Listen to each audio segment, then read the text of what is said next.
Ayan, nakalagay. Ito po yung mga district office na pwede nyo puntahan. Ayan, no, maaaring kunin ang mga plaka sa inyong motor ng inyong motorsiklo sa mga sumusunod na tanggapan. So, ayan po mga kaibigan. Ito po lahat. Ayan. So, screenshot nyo na lang po. Ayan. Kung saan kayo pwedeng kumuha. Basta po, malinaw lang at lilinawin natin. NCR 2017, pababa. Hello, ayan mga kaibigan at mga tropa natin. Para po sa mga NCR o yung tinatawag natin na yung plate number po nila ay NCR. Ito po, meron pong post si LTO syempre sa page ni LTO yan. So makikita at babasahin po natin dito mga kaibigan para po sa kaalaman ng lahat kung paano gagawin natin sa pagkuha ng plaka kapag po tayo ay NCR. So nakalagay po dito na Public Advisory Motorcycle Plate meron na. Motorsiklo na walang plaka na may solusyon na, pwede pong kumuha sa regional. Okay, linawin natin yan ha. Pwede nang kumuha ng plaka sa regional office at district extension office, hassle-free at libre. Sino ang mabibigyan o dapat kumuha ng bagong plaka? Lahat po ng motorista na may MB file number na nagsisimula sa 13 at 1801. So, ang mabibigyan po ay na naka-assign o nabigyan ng 7 character plate. Number 2, na may 6 green plate at mga motorista na hindi po nabibigyan ng aktual na plaka patungkol na gumagamit or patuloy na gumagamit ng MB5 bilang pansamantalang plaka na nakarehistro noong 2017 pababa.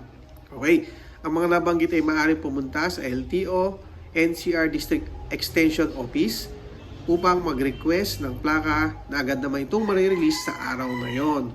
Para malaman kung wala pang naibigay na plate sa inyong dealer, maaari kayong magtanong sa Regional at District Office Extension Office at bisitahin ang aming website. So ito po yung website nila para sa mga may-ari ng motor at vehicles. Ito po mga kaibigan. Para sa mga motorista na walang nakatalagang plate number sa kanilang certificate o CR, kabilang sa mga backlog, maaari din pong ma-search gamit ang kanilang MB file number. Ito mga kaibigan, lagi po nyo tandaan. Paunawa, tanging ang mga motorsiklo o tanging mga motorsiklo na may NCR, MB file number at updated na rehistro lamang ang maaaring mabigyan ng plate number sa aming opisina. So tandaan nyo po yan mga kaibigan na yung mga updated, ibig sabihin po nito is dapat po ay nakarehistro ang inyong sasakyan at dapat po ay NCR. Para sa mga kadagdagang or para sa mga karagdagang anunsyo, i-check po yung website ni LTO. At ito po mga kaibigan doon sa page nga ni LTO na NCR. Ito po yung mga, ayan, nakalagay. Ito po yung mga district office na pwede nyo puntahan. Ayan, no, maaaring kunin ang mga plaka sa inyong motor ng inyong motorsiklo sa mga sumusunod na tanggapan. So, ayan po mga kaibigan. Ito po lahat. Ayan. So, screenshot nyo na lang po. Ayan. Kung saan kayo pwedeng kumuha. Basta po, malinaw lang at lilinawin natin. NCR 2017, pababa. Dapat po nakarehistro. Ayan po, mga kaibigan natin. So, ayan.